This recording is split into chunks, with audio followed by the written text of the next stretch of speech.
Bonjour à toutes et à tous et soyez les bienvenus sur le plateau C'est mon histoire. Aujourd'hui, j'ai la joie d'avoir avec moi Philippe. Bonjour Philippe, comment vas-tu? Bonjour, je vais bien.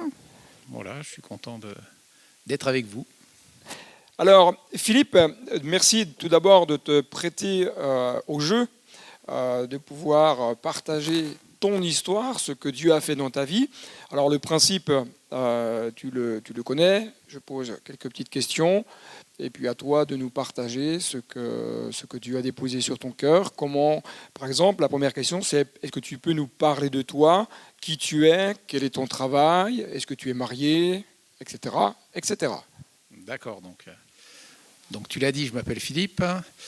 Voilà, je travaille à Besançon chez Orange. Je suis conducteur d'activité. Je suis marié et heureux. Voilà. Comment s'appelle ton épouse? Parce que tu me dis que tu es marié, mais voilà. Voilà, donc je suis marié avec Marie-Odile. D'accord. Alors, Philippe, euh, en quelle année, c'est la deuxième question, en quelle année as-tu découvert l'amour de Jésus et quelle était ta vie avant ce moment où Christ est venu toucher ton cœur?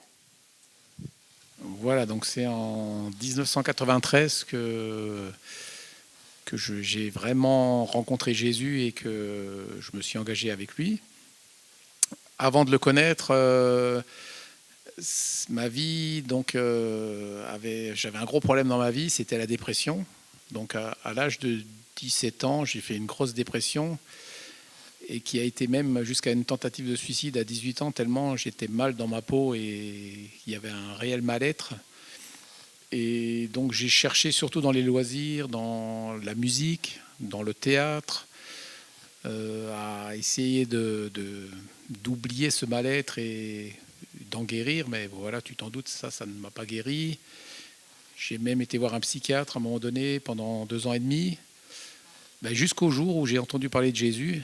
Et c'est là que rapidement j'ai pu dire à ce psychiatre, écoutez, je vais bientôt vous quitter parce que voilà, je sens que ça va mieux. Et je savais, c'était sous-entendu que je savais que les choses allaient s'arranger avec Dieu, quoi. Alors, c'est toujours intéressant d'entendre comment un cœur peut être touché, mais est-ce que tu peux peut-être nous préciser comment, à un moment donné, tu as réalisé que Jésus t'aimait? Qu'est-ce qui a fait que tu as compris dans ton cœur que Jésus t'aimait et que Jésus pouvait faire quelque chose pour toi dans la situation que tu nous as partagée? Voilà, alors ce que je peux dire, c'est que j'ai 2 sœurs qui s'étaient converties avant moi. Et c'est elles qui m'avaient à différentes reprises parlé de Jésus. Et en fait, un soir, c'était donc un week-end que je passais dans le sud chez ma sœur et chez mes parents. Ma sœur m'avait fait lire une profession de foi d'une chrétienne qui s'engageait avec Dieu. Et ça m'a bouleversé, j'en ai pleuré. Et le lendemain, ma sœur m'avait invité à un culte. Et ce qui m'avait touché aussi particulièrement, c'est que ce dont le pasteur parlait, c'est le sujet qu'on avait abordé avec ma sœur la veille. Et là, ce jour-là, j'ai vraiment demandé pardon à Dieu, en particulier pour la tentative de suicide que j'avais fait et le mal que j'avais fait à mes parents et à mes proches par rapport à ça. Et ça a été là le déclenchement de ma vie avec Jésus, quoi. Alors moi, j'aime dire souvent que lorsqu'on on rencontre l'amour de Christ nous transforme. Parce que la religion, même si tout n'est pas mauvais, aucune religion ne peut changer le cœur d'un homme, mais l'amour de Christ dans une vie transforme profondément un cœur. Et donc tu as rencontré à un moment donné cet amour de Christ dans ta vie. Et qu'est-ce qui a changé profondément? Donc on comprend qu'il y a sûrement des choses qui se sont apaisées dans ton âme suite à ce que tu nous as partagé, mais qu'est-ce qui a changé par la suite? Véritablement, même peut-être que des proches ont pu te dire, mais il y a eu quelque chose, il s'est passé quelque chose, il y a eu un avant et un après. Oui, en fait, avec Dieu, j'ai vraiment retrouvé un petit peu cette paix et cette insouciance qu'on a quand on est enfant. C'est-à-dire qu'on sait qu'on a des parents qui vont s'occuper de nous pour que ce soit pour nous habiller, pour manger, pour la vie de tous les jours. On n'a pas à s'inquiéter.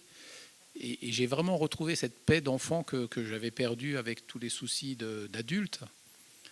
Voilà, donc j'ai vraiment aussi une assurance qui est arrivée dans mon cœur, dans ma vie, donc de savoir que je n'étais plus tout seul face à mes problèmes. Et vraiment, oui, cette paix et cette joie retrouvée, quoi, ça, je pense que c'est certainement aussi ce que les personnes autour de moi ont pu me dire.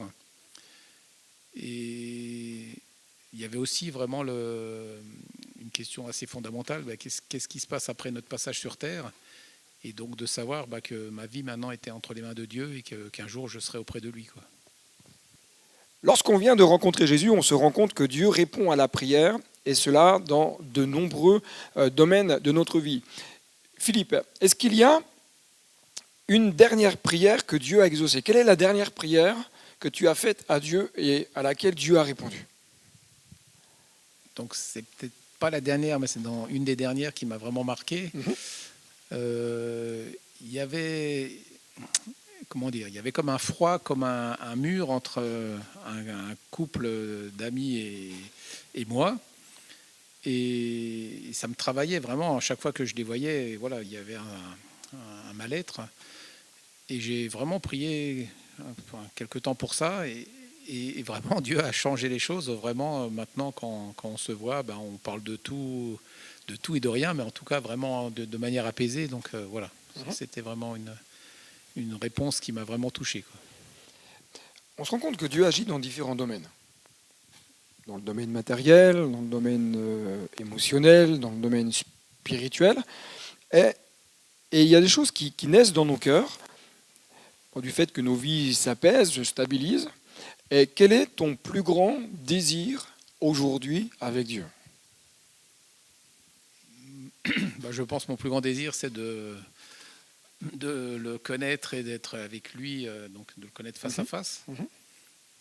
Voilà, je pense que c'est mon plus grand désir aujourd'hui. D'accord.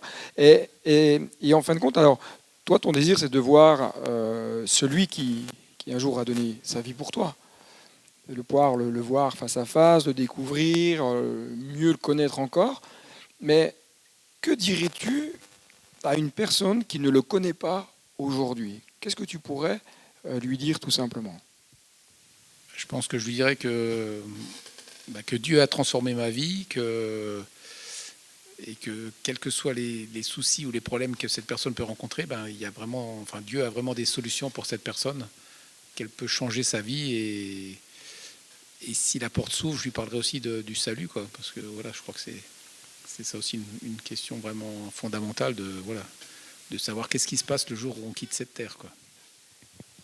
En tout cas, merci Philippe de t'être prêté au jeu. C'est ton histoire, c'est ce que Dieu a fait dans ta vie. En tout cas, on voudrait vraiment vous inviter, à vous qui êtes là peut-être pour la première fois dans notre Église, de pouvoir ouvrir tout simplement votre cœur, ouvrir votre cœur à l'amour de Christ, parce que Dieu vous aime d'un amour avec un grand A. Que Dieu vous bénisse. Merci Philippe. À très bientôt. Merci à toi David.